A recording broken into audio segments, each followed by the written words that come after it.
pasaje de hoy se encuentra en Lucas 4, versículo 18. El Espíritu del Señor está sobre mí. Es Jesucristo el que está hablando. Por cuanto me ha ungido para dar buenas nuevas a los pobres, me ha enviado a sanar a los quebrantados de corazón, a pregonar libertad a los cautivos y vista a los ciegos, a poner en libertad a los oprimidos. La unción de Dios sobre nuestro Señor Jesucristo para aquellos que experimentamos quebrantamiento, cautividad, ceguera espiritual, opresión de todo tipo. Nuestro Jesús. Padre, te damos tantas gracias.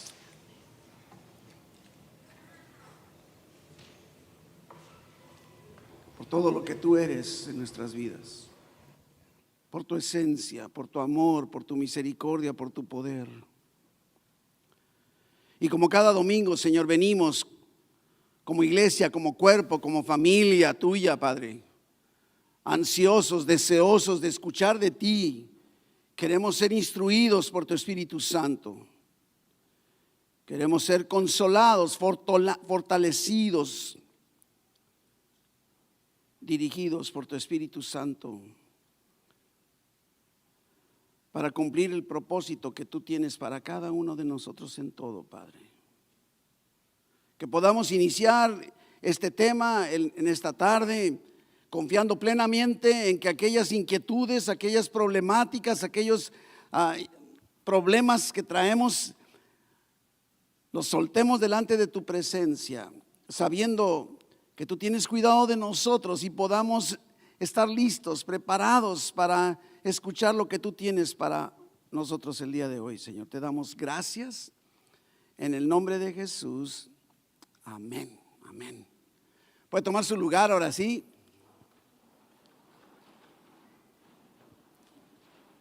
Una vez más, como cada domingo, volvemos a enfatizar, queremos asegurarnos que no se nos olvide, que no se nos pase la realidad de que durante todo el 2024 lo hemos identificado como el año de Jesucristo.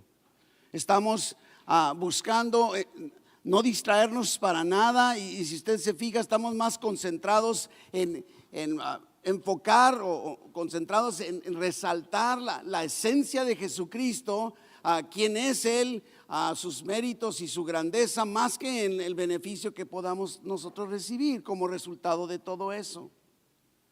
Y hemos venido tratando diversos temas cada serie del mes, y esta serie de este mes de mayo ha estado enfocada en el aspecto del Espíritu de Cristo.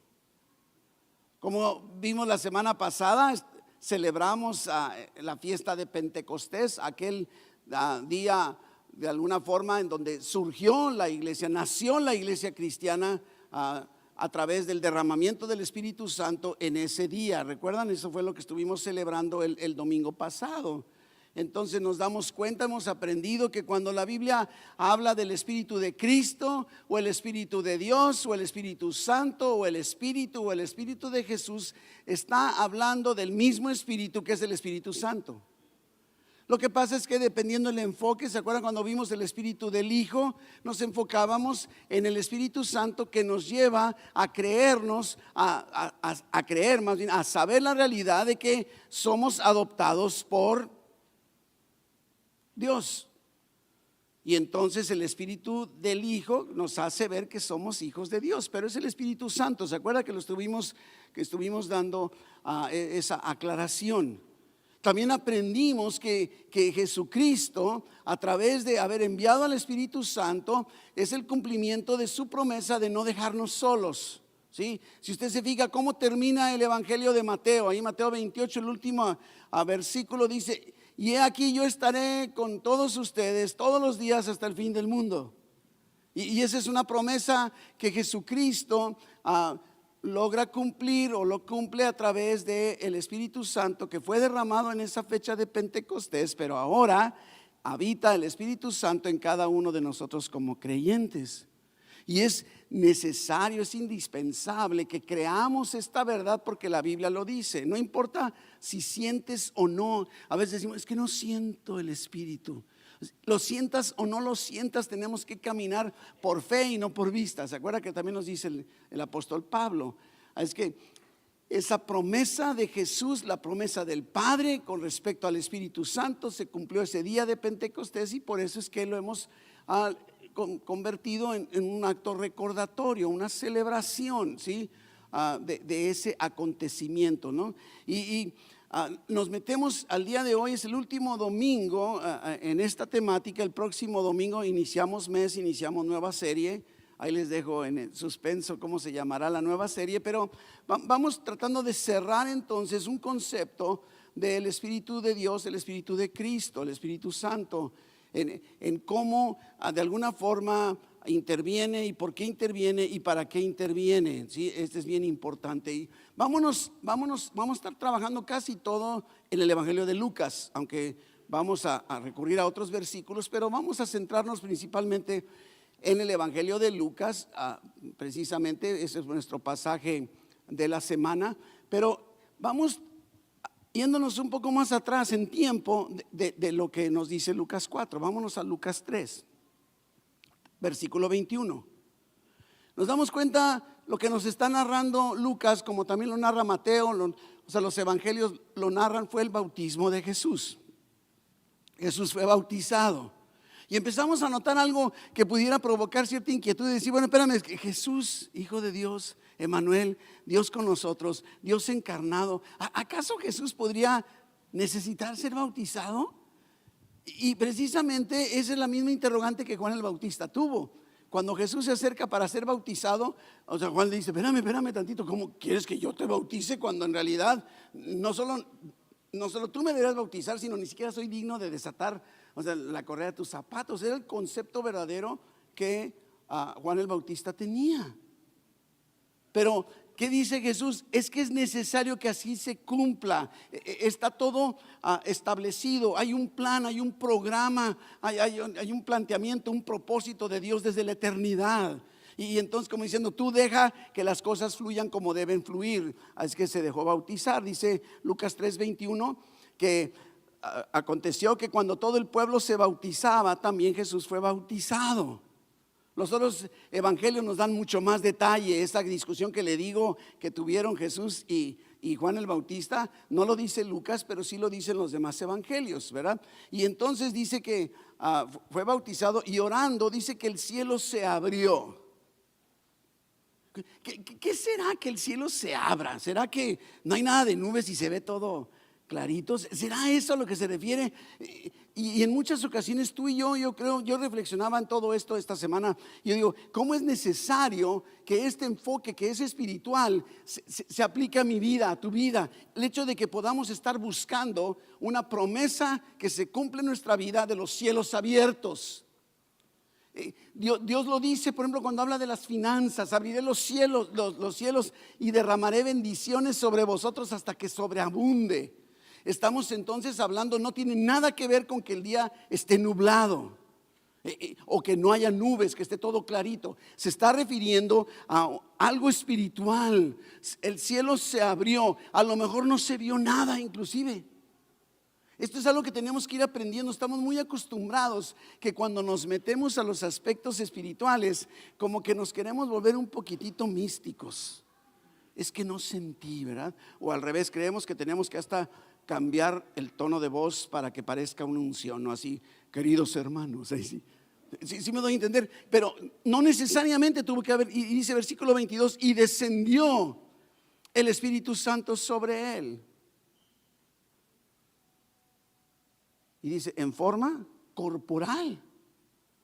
Aquí entonces ya ese descender del Espíritu Santo ya no fue nada más así como, pues imagínatelo, o espiritual. Está diciendo en forma corporal como paloma. El Espíritu Santo no es una paloma. Y la paloma no es el Espíritu Santo. Pero en ese momento, como para hacer, qué lindo es Dios, que a veces utiliza la naturaleza, los acontecimientos verdaderos, reales, científicos, para despertar nuestra atención. Porque es lo que está provocando. La gente viera una paloma o no viera una paloma, hubiera habido una paloma o no hubiera habido una paloma, el Espíritu Santo se derramó sobre Jesús. Pero qué bonito que nos puso como una especie, entre comillas, de evidencia física de esa realidad. No dependemos de las evidencias, pero qué bueno que la puso, ¿verdad? Como decir, oye, ¿viste? Yo vi una paloma. Así, no, en serio. Y entonces como paloma, y además mire lo que dice. ¿Cómo añoro yo en mi vida? Yo no digo la tuya, pero yo creo que para toda la iglesia, añoro yo que venga sobre nuestras vidas y sobre nuestra iglesia una voz del cielo que nos hable. Vino una voz del cielo. Aquí no estamos hablando espiritual y nadie lo oyó. Aquí estamos, entiendo yo que estamos hablando que la gente está escuchando. Vino una voz del cielo que decía: tú eres mi hijo amado, en ti tengo complacencia. Ahora, algo que también me llama la atención, digo, no es parte necesaria del tema, pero me llama mucho la atención: cuántos milagros, cuántas señales, cuánto había obrado Jesucristo en su ministerio en este momento. Nada, todavía no empezaba su ministerio, y Dios lo está declarando: en ti tengo complacencia. Esto es bien importante, mis hermanos. Dios tiene complacencia de ti, no por lo que haces o dejas de hacer, no por quién eres. Él tiene complacencia porque te ama. Y cuando has entregado tu vida a Cristo, entonces tienes una relación en la que Dios tiene complacencia de ti. Aunque de repente digas, oye, pues yo creo que Dios no debe tener mucha complacencia para el hermano. Somos duros para juzgar, hay que tener mucho cuidado, pero es lo que está diciendo. Y luego, digo, interviene ahí en otros versículos, pero en el capítulo 4, vámonos al versículo 1 y casi inmediatamente después de esto, aunque ahí vamos a ver en el Evangelio de Lucas la genealogía, que nos la estamos brincando, pero Lucas 4, versículo 1 dice: Jesús, lleno del Espíritu Santo, volvió del Jordán y fue llevado. Marcos nos dice, fue impulsado por el Espíritu Santo al desierto. Te puedes decir impulsado, así como, órale, no sé, fue llevado. No nada más fue llevado así, vente, no, impulsado, no, es lo que la palabra que utiliza Marcos. Lo impulsó. Y sabemos ahí todo Lucas 4 cómo enfrenta Jesús la tentación en el desierto. 3 ataques duros del enemigo en contra de Jesús, y Jesús se defiende con la palabra de Dios. Pero no perdamos de vista que Jesús está lleno del Espíritu Santo. Si no, no lo diría. No lo diría. Es bien importante. Tenemos que empezar a preguntarnos: Jesús, lleno de, ¿qué no estaría siempre lleno del Espíritu Santo? No sé si ha visto inclusive ciertas películas que quieren mostrar la vida de Jesús de niño. ¿Quién ha visto películas de Jesús como niño? Películas, no digo la Biblia, y vemos a Jesús, no sé, me tocó ver hace muchos años una en donde Jesús hace un pajarito de barro. ¿Quién la vio esa? Y de repente el pajarito vuela. ¿Sí? Por favor, bueno, no hago comentarios. Y entonces sale triunfante, sale adelante, vence la tentación. Me llama mucho la atención porque dice que el enemigo dejó a Jesús en paz por un tiempo. Ándele. Mira, el diablo, lo provoques o no lo provoques, nunca te va a dejar en paz. ¿Sabías? Es que yo no le digo nada, entonces no, aunque no le digas nada. Yo no lo ofendo, él no me ofende. No, sí te ofende. Va por ti, contra ti, contra todo lo que tienes y contra tu familia. Aunque estés calladito y no quieras que ni se note. Pero bueno, entonces llegamos ahora sí al versículo 14, Lucas 4:14, en donde dice, inclusive todos los textos bíblicos que tienen anotaciones. Por ejemplo, si usted está leyendo su Biblia Reina Valera, va a encontrar que al principio de este sector dice: principio del ministerio de Jesucristo, o Jesucristo inicia su ministerio. Aquí es en donde verdaderamente Jesús empieza a ejercer su ministerio. Pero pareciera como que Dios nos está mostrando que Jesús no solo necesitaba ser lleno del Espíritu Santo, como vimos que ya fue lleno del Espíritu Santo, y que el Espíritu Santo lo guió, lo llevó, lo impulsó y de alguna manera lo iluminó, sino también como que quiere mostrarnos hay algo más. Y dice, y Jesús volvió, o sea, del desierto. ¿Cómo volvió? Dice, en el poder del Espíritu. Y otra vez diría, bueno, ¿que Jesús no tendría su propio poder? Pero en el poder del Espíritu.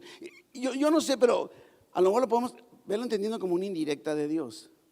Si Jesús necesitaba ser lleno, ser llevado, ser impulsado y tener el poder del Espíritu Santo, porque tú y yo pensamos que no. Nos atrevemos a levantarnos en la mañana y salir a lo que tenemos que hacer como si no necesitáramos. Y cuando viene ayúdame, ¿verdad? Esa es nuestra tendencia humana y de alguna forma creo que es parte de lo que Dios quiere mostrarnos en este día. Ahora, este inicio del ministerio, su primer año del ministerio de Jesús fue en Galilea, o sea, toda la región de Galilea, ahí anduvo, ¿sí? Inclusive el ministerio de Galilea, los evangelios como Mateo, Marcos y Lucas casi no lo mencionan. Y el evangelio de Juan nos da algunas porciones de lo que Jesús hizo al arrancar su ministerio en Galilea. Es que podríamos decir, pocos detalles. ¿Se acuerdan, por ejemplo, en el evangelio de Juan que nos dice las bodas de Caná? Es Caná de Galilea, está en la región de Galilea. Y se acuerda cuando en las bodas y Jesús convierte el agua en vino, ¿recuerdan? Esas son parte de lo que estuvo haciendo durante su arranque ministerial. Se centró casi principalmente en Capernaum, como que ahí estuvo. Capernaum está en Galilea, ¿no? Y inclusive mucho de la parte histórica, cómo Dios también se encargó de eso. Resulta que yo no sé qué tanto sepa usted, no me voy a meter en teología, pero hubo un hombre en aquel entonces muy conocido a lo largo de la historia que se llamó Josefo. Y resulta que Josefo ni cristiano era, ¿sabía? Pero hizo unos registros históricos que coinciden al 100% con la narrativa bíblica. Entonces podemos ver a veces a Josefo y complementar algunas cosas interesantes, no doctrina, de parte de Josefo. Y dice que en el momento del inicio del ministerio de Jesucristo, en Galilea había más de 200 aldeas o pueblos o ciudades. Más de 200, ¿sí? En ese sentido. ¿Y cómo lo consideraban? Aldea, en ese sentido, que tenía que haber una población de 10,000 personas en adelante. Ahora, si usted dice 200 poblaciones o ciudades o pueblos de a 10,000 en adelante, estamos hablando de un conteo que sobrepasa los 2 millones de personas. Solo en la región de Galilea estamos hablando en el primer siglo de nuestra era. Algunos afirman que inclusive había más de 3 millones, porque la población no es que fueran todas de 10,000, eran 10,000 para arriba. Entonces había poblaciones que tenían más de 10,000, pero de alguna manera estamos hablando de una población bastante elevada para ese tiempo. Y después de eso, como que es llevado por Dios para dejar un poco alrededor de Capernaum y baja un poco hacia el sur, pero dentro de Galilea, y llega, nos dice el versículo 16, Lucas 4:16, dice que vino a Nazaret, donde se había criado, y en el día de reposo entró en la sinagoga conforme a su costumbre y se levantó a leer. ¿Sí? Entonces, aquí lo damos cuenta, inició en Galilea y de alguna forma ahora dentro de Galilea está llegando a Nazaret, ¿sí? Su ministerio ahí, después de como un año de haber estado en su ministerio en otras regiones, llegó a Nazaret. Dicen los expertos que posiblemente para celebrar la fiesta de Año Nuevo de los hebreos, que no es en diciembre o en enero como nosotros, es por ahí por septiembre, pero bueno. Así que entonces entre el versículo 14 que leímos y el versículo 16 estamos hablando de un tiempo que transcurre de un año, ¿sí? No nos dice ahí, pero haga de cuenta, ya pasó un año. En las películas de ahora diría, un año después. ¿Ha visto? ¿O usted no ve la película? ¿no? Estuvo ministrando en el área de Galilea, como nos dice el versículo 14, y dice que su fama se extendió por todas partes. Oiga, a mí me sorprende porque no había Facebook, no había Instagram, ni siquiera TikTok, pero no había nada. Y su fama se extendió por toda la tierra. ¿Te puedes imaginar, o sea, cómo sucedió? No sé, pero qué chismosos somos. ¿A poco no? Y lo triste, ¿sabe qué es? Que somos bien chismosos para las malas noticias. ¿Supiste que la hermanita o el hermanito me dijeron por ahí? Sí. Somos buenísimos. Pero ¿cuánto has dicho? ¿Sabías tú que hubo un milagro de sanidad en una criatura que estaba aquí con sus rodillitas y que ahora lo vemos corriendo? O sea, lo has compartido, lo has comentado, porque somos buenísimos. Pero aquí precisamente, miren, nos ponen el ejemplo. La fama de Jesús se había extendido por toda la región. Esto es así como, wow. Es que entonces Jesús ya no es un desconocido que está en Nazaret, ¿sí? De alguna forma. Después de haber estado en Capernaum, llega a su tierra natal, habiendo hecho muchos milagros, maravillas, y habían oído de eso. Y en el versículo 15 vemos, ¿verdad?, que estuvo enseñando en las sinagogas, ¿sí?, y era glorificado por todos. Me llama mucho la atención porque anda en todas partes de Galilea menos en su ciudad natal. Y se difunde su fama y la gente lo glorifica. Versículo 16, 4:16 de Lucas: vino a Nazaret, donde se había criado, y en el día de reposo entró en la sinagoga conforme a su costumbre y se levantó a leer. Acabamos de leer eso. Entonces, Nazaret era la ciudad natal de Jesús. Ahí no solo nació, sino ahí creció. Ahí es donde estuvo haciendo las palomitas de barro y volaban, ¿no? O sea, de alguna forma, ahí, ¿no? Entonces, es más, ¿de dónde eres tú? ¿De qué parte del planeta eres? Y ya te hice así como, la mente así como, ay, qué emoción. Recuerdo en los tiempos, otra vez me vuelvo a referir a mi generación. No sé, jóvenes no lo van a creer, pero ¿sabías que antes, para poner una llamada de larga distancia a cualquier parte de la república, yo sé que todos ustedes no vivían todavía, pero tenías que llamar a una operadora? ¿A dónde quiere llamar? Toda una operadora. No, pues yo quiero hablar a tal parte, y entonces te comunicaban. Sí, no podías tú con tu celular, no había celulares, pero me llamaba mucho la atención. ¿Sabe qué? Como ustedes todos saben, yo soy del glorioso Monterrey, ¿verdad? Y había ocasiones, les soy sincero, estando estudiando en la Ciudad de México, como que extrañaba yo el acento de los monterreyenos. Ya sé, estoy bromeando, de los regios, ¿verdad? Regiomontanos. ¿Y sabe qué hacía? Adrede marcaba para que una operadora de Monterrey me contestara y escuchara yo el acento de Monterrey. Ay, quiero volver a llamar. ¿De dónde eres, mi hermano? No sé, ahorita que te estoy diciendo, ¿qué recuerdos vienen? ¿No? Eres de Michoacán, o sea, como, ay, las corundas. Y yo será que siempre pienso en comida, ¿no? Pero era su ciudad. Y cuando vas a ese lugar, ¿qué sientes? Yo voy a Monterrey, no sé, aunque hace años que no iba, el año pasado me tocó ir, gracias a Dios, y me siento como si nunca me hubiera salido de Monterrey. Yo de aquí soy, nunca soy turista, ¿no? Sí. Pero ¿qué sientes cuando vas de visita o de pasada por aquel lugar de donde tú eres? Así, de alguna manera, no sé qué habrá sentido Jesús, saber que estaba de regreso ahí. A lo mejor, hey, ¿qué pasó? Ahí está el tío fulano, ¿qué pasó?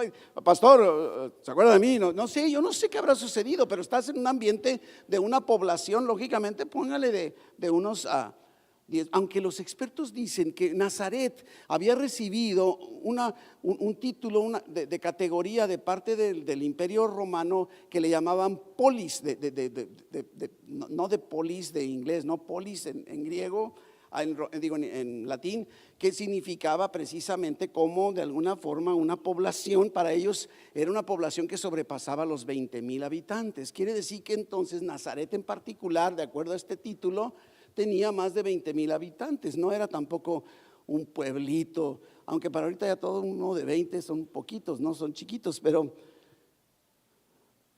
ese era Nazaret, no era tampoco cualquier ciudad. Puede llamarnos la atención porque se acuerda que en el Evangelio de Juan, cuando le dicen es de Nazaret habrá algo bueno. Sí, es como los que son de la Ciudad de México, con todo el debido respeto, ¿no? ¿Eres de provincia? Sí. Así me los imagino, ¿no? Y entonces nos dice que entró en la sinagoga, y mire cómo me llama la atención. Pudo haber dicho, y entró a la sinagoga, o fue a la sinagoga, pero dice, conforme a su costumbre. Y otra vez creo que Dios nos está hablando en esta tarde, aunque le estamos sacando mucha ilustración, mucha enseñanza, pero yo estoy seguro, de alguna manera no iba solo cuando tenía ganas, era una costumbre congregarse. Por eso Hebreos 10:25 nos dice, no dejando de congregarnos como algunos tienen por costumbre. ¿Qué quiere decir? Que de alguna manera podemos hacer la costumbre de no venir a la iglesia los domingos, pero podemos hacer la costumbre de sí venir. Jesús, sí, acostumbraba, era su costumbre, era su hábito ir a la iglesia, en este caso en sábado, porque eran las reuniones de aquel entonces en sábado, ¿sí? Y yo te diría, mi hermano, mi hermana, estás aquí el día de hoy, qué bueno. Si tenías mucho de no venir, Dios te dice, no dejes de congregarte, para eso te trajo hoy. Así es que hagamos. Pero yo no sé, yo me imagino inclusive que ha de haber sido la misma sinagoga en la que a lo mejor Jesús iba de chamaco, ¿no?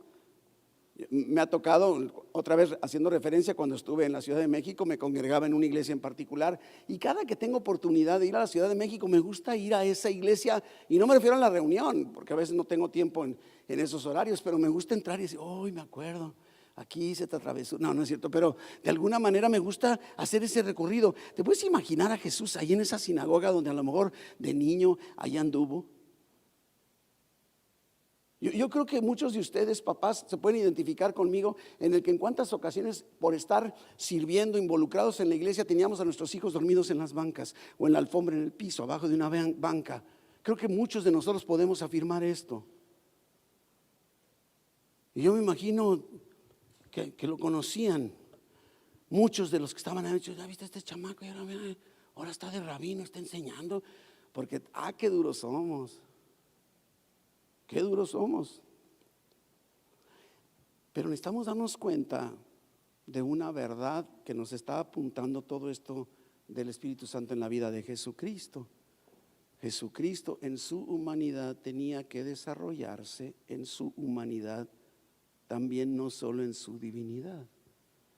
El mismo Evangelio de Lucas, pero en el capítulo 2, los versículos, no sé, de alguna manera 40 y 52 nos dicen con toda claridad que Jesús crecía en sabiduría, crecía en estatura, crecía en la gracia para con Dios, y dice gracia para con los hombres, se fortalecía, y dice que la gracia de Dios era sobre de él. ¿Se fija? O sea, había una necesidad de un desarrollo, y ahí de alguna forma lo estaban viendo. Me imagino que han de haber provocado cierta expectativa. ¿Y qué tendrá que decirnos? Que vamos a ver, que hoy no, pero lo podemos ver si seguimos leyendo en la semana este capítulo 4, nos vamos a dar cuenta que fue justo lo que dijeron. Y chamaco, hijo de un carpintero. Pero bueno, eso será tema de otra historia. Dice que al estar ahí en la sinagoga se levantó a leer, se puso de pie para leer. Ahora, como ya lo dijimos, en las sinagogas se reunían en el día de reposo y leían las escrituras, principalmente de eso se trataba.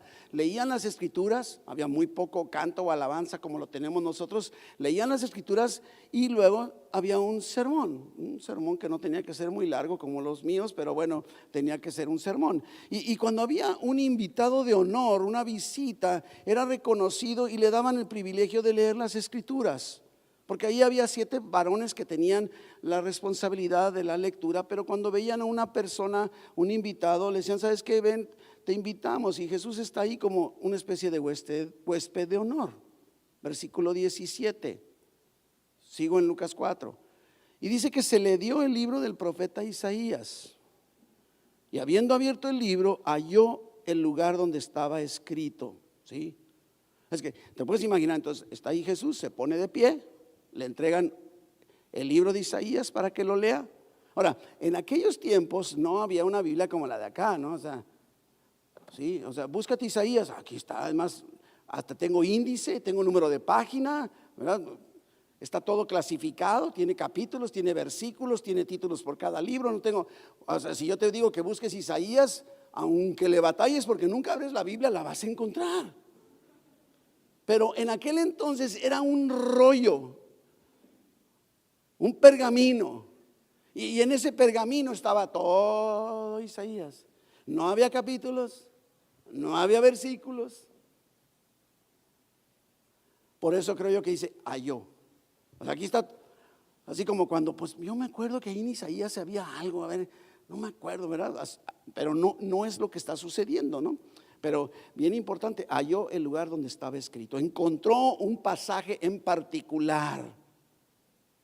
No leyó al azar, ¿sí?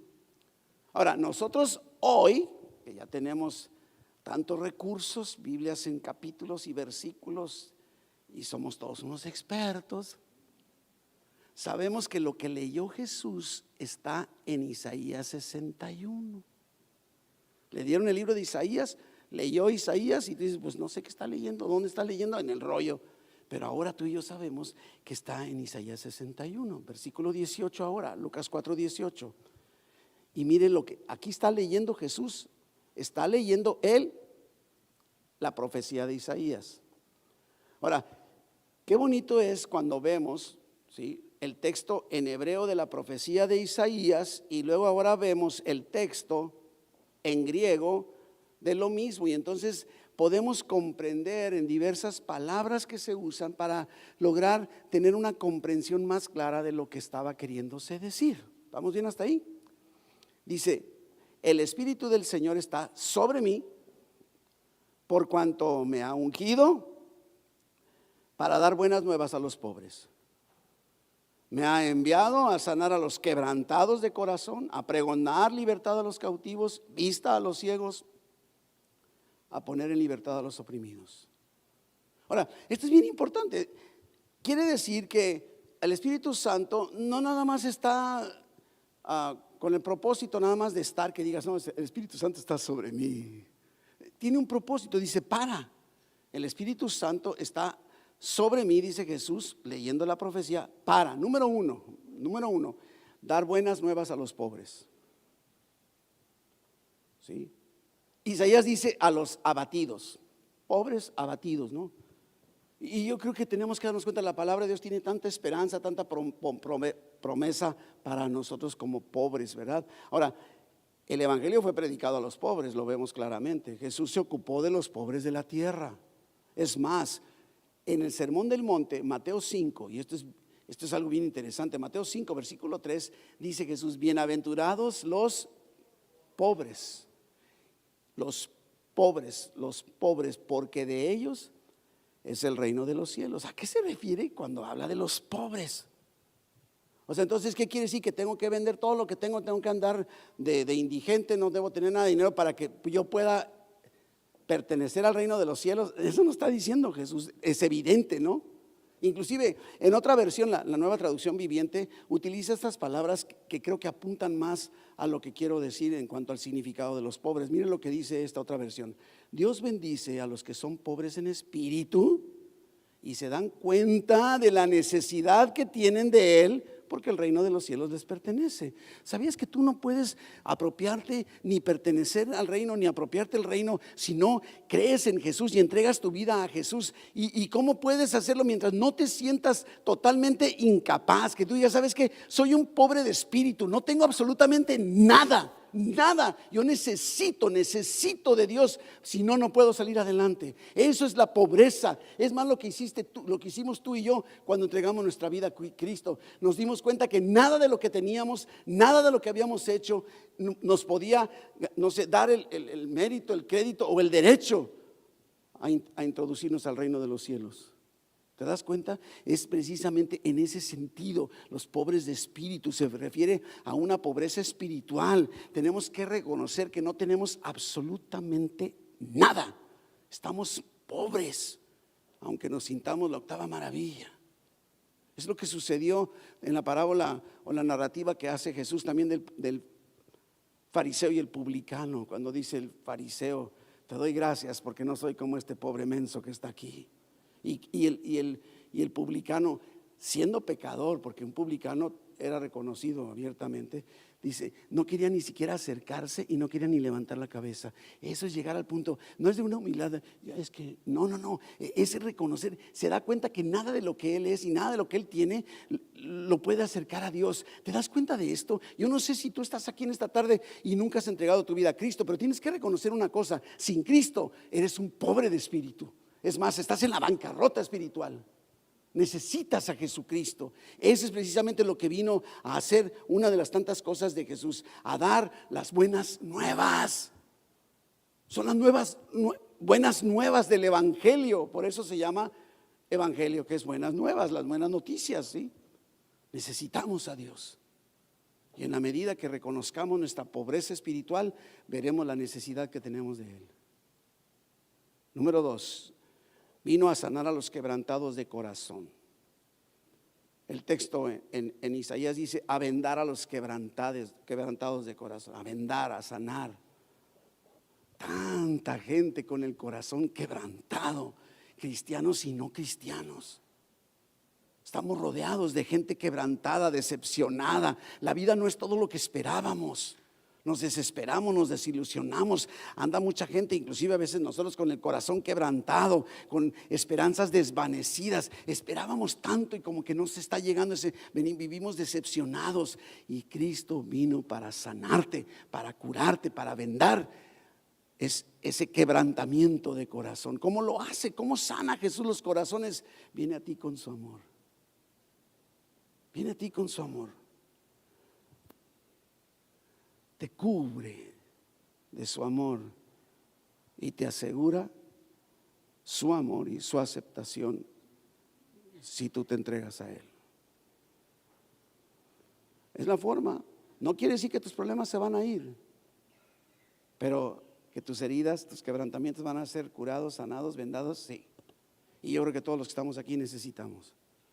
Y otra vez, si somos cristianos, tengamos la libertad, y lo vamos a hacer ahorita, que tengamos la libertad de acercarnos y decir: Señor, sabes que venda mi corazón, está quebrantado. Pero si nunca has entregado tu vida a Cristo, por ahí tienes que empezar, ¿no? Número 3, dice que a pregonar libertad a los cautivos. Isaías dice publicar libertad, pregonar, publicar. ¿Sabías una cosa? Que la Biblia nos enseña que el enemigo, Satanás, tiene cautivos a los hombres. Hay una cautividad que no todo el mundo quiere reconocer. Segunda Timoteo, ahora sí nos salimos tantito de los evangelios, 2:26, miren lo que le dice Pablo a Timoteo. Dice: escapen del lazo del diablo, en que están cautivos a voluntad de él. ¿No se fijó? Necesitamos reconocer, darnos cuenta el poder cautivador del pecado sobre nosotros. Estamos muchas veces atados a nuestro pecado, cautivos a la carne, a los hábitos carnales, cautivos a Satanás, aunque sí. Pero gracias a Dios, aquí lo está diciendo, que a través de Jesucristo somos liberados de esa opresión a través de la sangre de Jesucristo. Wow. No estamos a la deriva, y eso vino a pregonar Jesucristo. También dice: vista a los ciegos. Curiosamente, ¿sabías que Isaías no lo menciona? Entonces, ¿por qué no? Entonces, ¿de dónde lo sacó? Jesús no está parafraseando, Jesús está leyendo. Quiere decir que en la traducción que se hizo del hebreo al griego se agregó de alguna forma, entonces está conectado, ¿sí? Cautiverio con ceguera. Y yo creo que eso es lo mismo. O sea, estoy en cautiverio y no me doy cuenta porque estoy ciego espiritualmente hablando. Entonces, puedo entender, ¿no? El enemigo no solo nos tiene cautivos, también nos tiene cegados. Dice 2 de Corintios, ahora vamos a 2 de Corintios 4:4. Y mire cómo identifica inclusive al diablo. El Dios, y está con minúscula, el Dios de este siglo. ¿Y qué dice? Cegó el entendimiento. ¿De quién? De los incrédulos. Para que no les resplandezca la luz del evangelio de la gloria de Cristo, el cual es la imagen de Dios. Wow. Así que una persona que no ha sido liberada por Jesucristo está cautiva a su pecado, está ciega espiritualmente, no puede ver el peligro en el que se encuentra. Una vez más, Pablo en 1 Corintios 2:14 lo define, la diferencia entre el hombre que no tiene a Cristo con aquellos que lo tenemos. Y miren lo que dice 1 Corintios 2:14. Observe que todo es fundamento bíblico, sí, que es lo que quiero. Pero el hombre natural, o sea, el que no tiene a Cristo, si tú no has entregado tu vida a Cristo, está hablando de ti. Tú eres el hombre natural, así como naciste, tal cual. No percibe las cosas que son del Espíritu de Dios. ¿Por qué? Porque para él son locura. No te digas, ay sí, ¿a poco? Ay sí, resucita al tercer día, ¿cómo no? Sí, le son locura. Y no las puede entender porque se han de discernir espiritualmente. El hombre sin Cristo, el hombre natural, está ciego a las verdades espirituales. No conoce la verdad espiritual, está cautivo, está cegado por el enemigo. Realmente no tiene una oportunidad a no ser por Jesucristo. Las buenas nuevas del evangelio. Él es el único, Jesucristo es el único que puede dar vista a los ciegos espirituales. Número 5, otra afirmación: a poner en libertad a los oprimidos. Isaías dice a los presos, apertura de cárcel, ¿no? Así que cuántas personas encontramos, también cristianos, oprimidos por el enemigo. Las fuerzas opresivas de Satanás contra nosotros se dejan venir con todo. Ahora, claro, hago una aclaración que es bien importante. Si tú has entregado tu vida a Cristo, el Espíritu Santo mora en ti, por lo tanto no puedes tú ser poseído por nadie, porque el Espíritu Santo está ahí y no va a permitir cohabitar con el enemigo, ¿ok? Puede oprimirte, te puede dar lata, te puede fastidiar, sí, pero no te puede poseer. Y bien importante. Y Jesús ha venido a ponernos en libertad, a liberarnos de esa opresión del enemigo. Es Jesús el que puede hacerlo. Hemos sido testigos cómo el nombre de Jesús provoca milagros, señales, reacciones milagrosas. Versículo 19, o sea, Lucas 4:19 nos dice el sexto punto que quiero resaltar hoy. Dice: a predicar el año agradable del Señor. O sea, vino para predicar el evangelio, la liberación a los cautivos. De eso se trata el evangelio, ¿sí? Y puedes estar atado por el poder del pecado, puedes estar atado con hábitos de tu carne, pero Jesucristo puede liberarte hoy. Hoy es el día, es el momento de recibir el perdón y el amor de Dios. El año agradable es hoy, es en este momento. Dios te ha traído aquí. Está abierta la puerta de la oportunidad para que entregues tu vida a Cristo. Y te diría, no la dejes pasar. No la dejes pasar, porque no sabes qué va a suceder mañana. Versículo 20 dice que enrollando el libro, lo dio al ministro, le regresa el rollo y se sentó. Y los ojos de todos en la sinagoga estaban fijos en él. Ahora, cuando dice se sentó, en aquel entonces el rabino, el maestro, el que fuera, se ponía de pie para leer la palabra, pero se sentaba para enseñar, ¿sí? Es un poco lo que hicimos hoy. Leímos la palabra, usted la leyó de pie y luego le dije, tome su lugar. Es como si después de haber leído la palabra yo hubiera sacado una silla y me hubiera sentado. Ellos predicaban sentados. Leían la palabra de pie, predicaban sentados. Así que en ese momento, ¿verdad? Está en el inicio, está a punto de lanzar su sermón. O sea, hizo la lectura bíblica. Así como ahorita leímos 4:18 de Lucas, la lectura bíblica, ahora viene el sermón. ¿Cuál fue ese sermón? Lucas 4:21. Comenzó a decirles: hoy se ha cumplido esta escritura delante de ustedes. Hoy. En realidad Jesucristo está declarando así como, ¿saben qué? Yo soy el cumplimiento de esta profecía que acabo de leerles. Una profecía que ustedes conocen de siglos atrás, que les consta que es palabra de Dios, que es palabra profética, que rige la vida de ustedes como pueblo, ¿verdad? Yo soy el cumplimiento de esta profecía. Lo que han estado leyendo ustedes en Isaías es la promesa de Dios, que llegaría un día en el que la buena nueva de Dios sería predicada a los pobres. Un día de liberación para los que están atados y cautivos, un día de esperanza, un día de salvación. Hoy es ese día. Esta escritura se está cumpliendo hoy delante de sus oídos. Es lo que está diciendo Jesús. Está haciendo una declaración, pero radical. Está diciéndoles: yo soy el Mesías, yo soy el ungido del Todopoderoso, yo soy el gran yo soy. Una vez más está haciendo una declaración. Yo no sé, Jesucristo es el prometido de Dios. Jesucristo es el Mesías que había de venir. Jesucristo es el Cordero de Dios, es el Salvador del mundo. Está haciendo una declaración, está conectando la palabra profética con su persona. Hoy se cumplió, hoy se cumplió. Ahora, podrías decir, bueno, y eso de alguna forma, a nosotros posiblemente, como no somos de aquel entonces y no somos hebreos, nos puede costar un poco más de trabajo, pero te voy a llevar para terminar. Bueno, así dicen todos los. Cuando Juan el Bautista fue encarcelado, estaba en prisión, Herodes lo había impresionado, encarcelado. ¿Te puedes imaginar Juan el Bautista después de todo lo que experimentó? Y pasan los días, pasan los años, pasan las semanas y no hay resultado. Yo no sé, a lo mejor no hay un episodio donde diga que Jesucristo lo visitó en la prisión. Se me hace así, yo digo, ¿a poco Jesús nunca iría a ver? O a lo mejor no aceptaban visitas, aunque sí, porque vemos, lo que quiero referirme es que los discípulos de Jesús, de Juan el Bautista, fueron a visitarlo y Juan los envía con una pregunta. Y me estoy refiriendo a Lucas, el capítulo 7. No nos da tiempo de meternos, nada más ahí pónganle nota si quiere, para que en casa usted lo lea y vea que no le estoy mintiendo.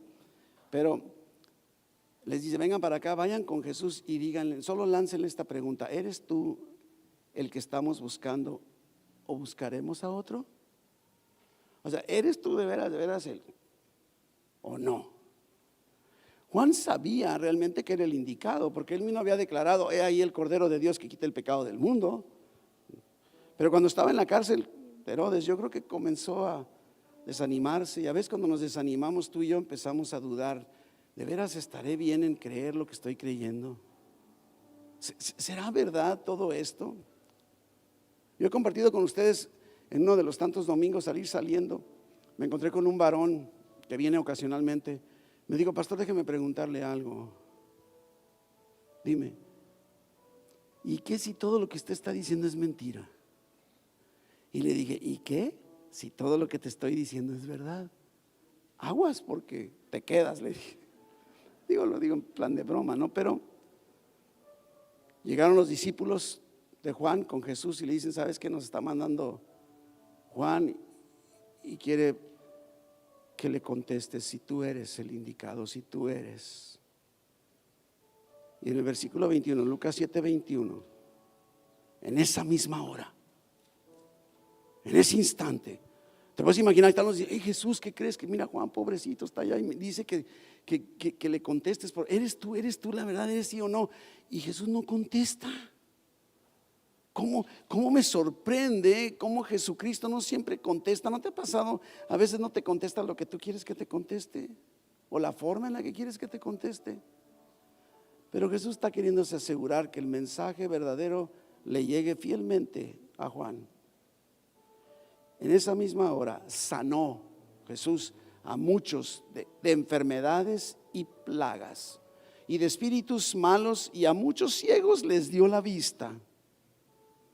Y respondiendo Jesús les dijo: vayan y díganle a Juan, háganle saber a Juan lo que ustedes han visto y han oído.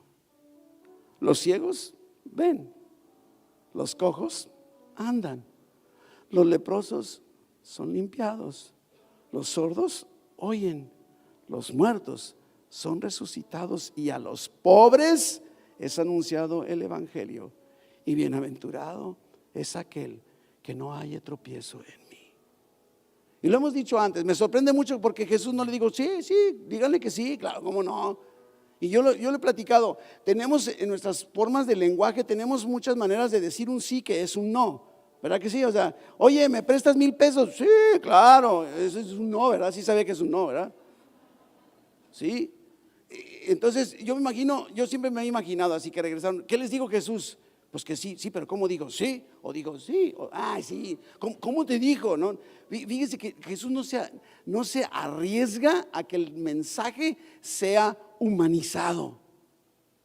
Y dice: ahora vayan y díganle a Juan, háganle saber a Juan que lo que está profetizado del Mesías, ustedes lo acaban de ver con sus ojos y sus oídos en este momento. Solo se movió Jesús en el mover del Espíritu, en la unción del Espíritu, como había sido predicado, como había sido anunciado. Vayan y díganle a Juan lo que han visto y han oído. Vayan y díganle a Juan que soy el cumplimiento de la palabra profética que me declara como el Mesías. Estoy seguro que a Juan no le quedó ni una pizca de duda. Estoy viendo el cumplimiento de la palabra profética en este hombre. Aunque yo no lo estoy viendo, me lo están platicando. Ellos lo vieron y lo oyeron y me lo están compartiendo. ¿Te das cuenta? Tú conoces, cada uno de nosotros conocemos la condición de nuestro corazón y la relación que tenemos con Dios. Jesucristo vino y predicó el evangelio, todo el evangelio, para librarte del poder del pecado, para traerte el perdón de tus pecados, para darte la vida eterna. Su sangre, al ser derramada, dejó pagado el precio de todo tu pecado.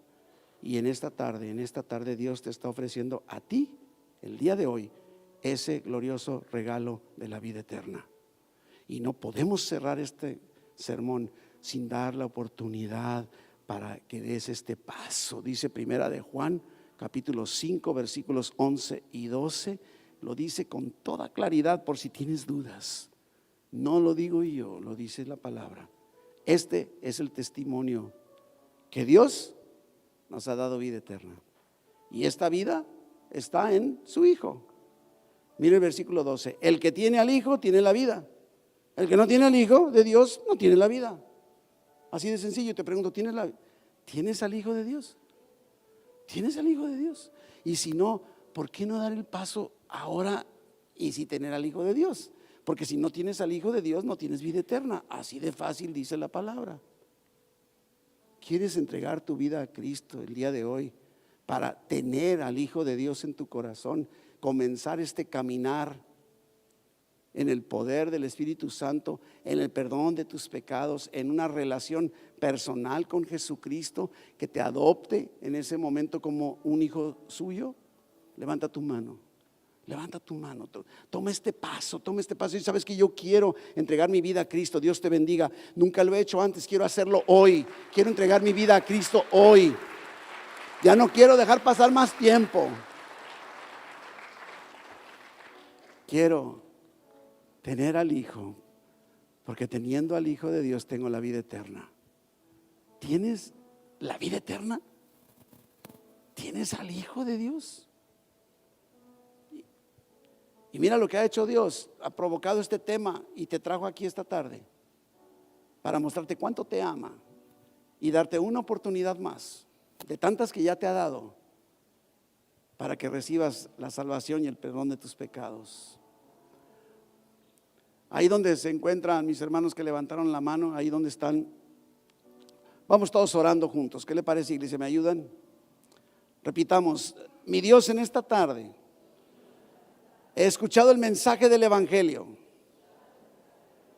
la afirmación absoluta de que el que tiene al Hijo tiene la vida y el que no tiene al Hijo no tiene la vida eterna. Yo te recibo, Jesús, en mi corazón en esta tarde. Yo creo que tú viniste a morir por mis pecados y que resucitaste al tercer día. Lo creo, te recibo y recibo tu perdón, recibo tu adopción y ahora soy tu hijo, tu hija, tú eres mi padre. Gracias por la salvación. En el nombre de Jesús. Amén, amén, amén.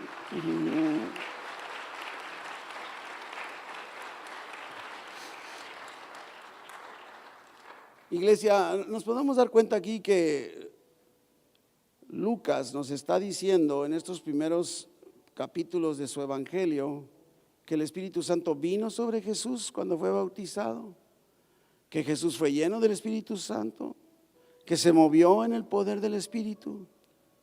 Acabamos de leer que el Espíritu está sobre Jesús, esa unción. Y como decía desde un principio, podríamos preguntarnos, si Jesús es el Hijo de Dios, ¿por qué necesitaba el Espíritu Santo? La Biblia nos dice en Primera de Juan que es Padre, Hijo y Espíritu Santo, y los tres son uno. Y podríamos pensar, bueno, ¿sabes qué? Entonces, ¿para qué quiere Jesucristo al Espíritu si Él es Dios y es parte de la Trinidad? Inclusive es evidente en la Biblia que Jesucristo durante su ministerio aquí en la tierra, 100% hombre, 100% Dios. En su humanidad necesitaba la unción del Espíritu Santo. Necesitaba, y si Jesús necesitó la unción del Espíritu, cuanto más tú y yo necesitamos. Como cristianos, iglesia, no podemos seguir caminando sin la conciencia y la búsqueda de esa realidad de la unción del Todopoderoso sobre nuestras vidas. Bajo la unción del Espíritu Santo podremos enfrentar lo que sea que venga. No sé qué estás enfrentando, iglesia, en esta tarde, pero el Espíritu del Señor está sobre ti también. Porque después de que Jesucristo ascendió y en Pentecostés el Espíritu Santo fue derramado sobre toda carne. Y entonces ahora, como cristianos, todos tú y yo tenemos la unción del Espíritu Santo, y bajo esa unción podremos enfrentar nuestras circunstancias y vivir como a Dios le agrada.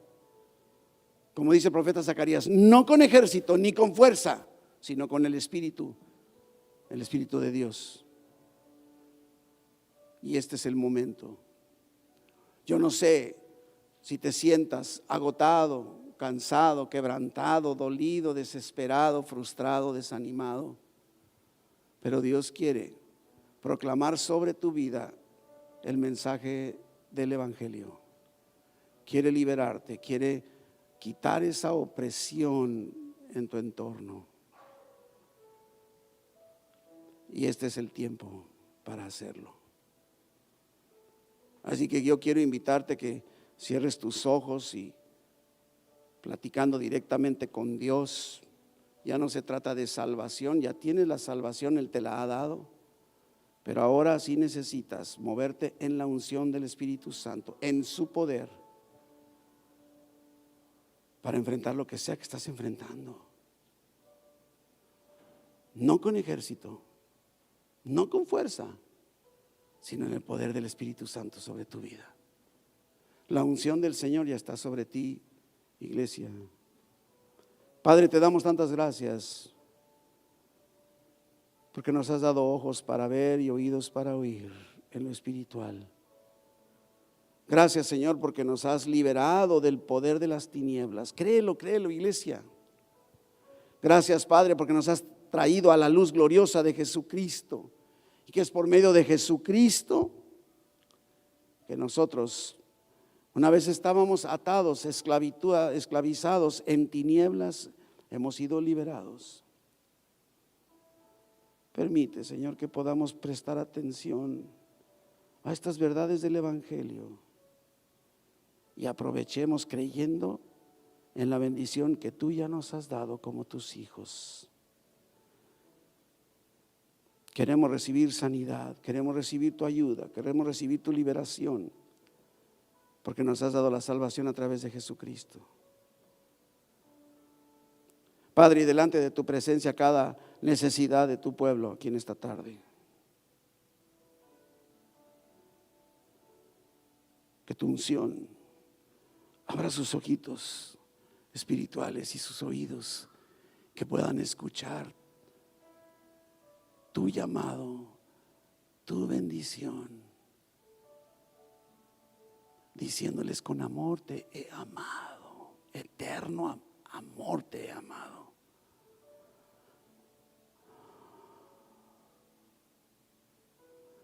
Que puedan escuchar la realidad de tu presencia en sus vidas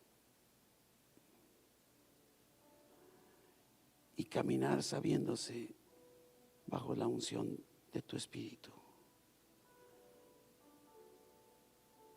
Te damos gracias en el nombre de Jesús. Amén.